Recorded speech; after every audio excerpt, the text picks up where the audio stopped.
waxaana ilaawi walow imanayo inoo soo xiri doono barnaamijka Maayir Saleebaan Xasan Xaddi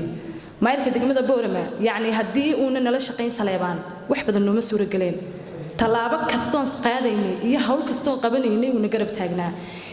maalinkii aanu furnay lacagtii qaaraankii ee xafladda ku bilownay Boorama $1 inaan dhaqaajino waxa bixiyay Saleebaan Xasan Xaddi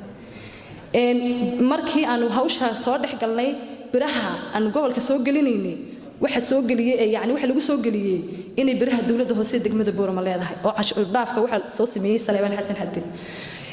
gabagabadii barnaamijka markaan joognay qaaraanadii iyo lacagihii yani bulshada aan ka ururinay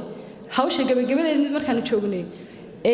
yani lacagtuna nagu yaray Saleebaan wuxuu noo qoray check lacag uu dawladda hoose akoonkayga ka saaray shirkadaha leydka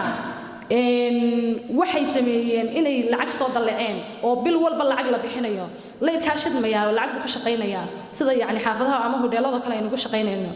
lacagta waxa la soo dalacay lacag $1600 $1600 adu markii ay gargoortameen dawladda hoose degmada Boorama waxa uu saxeexday inay bil walba iyagu akoonkooga ka bixinayaan $800 marka haddii uu Saleebaan nala shaqeynin hawlba nooma suurowdeen waan mahad celinayaa mar labaad iyo mar saddexaad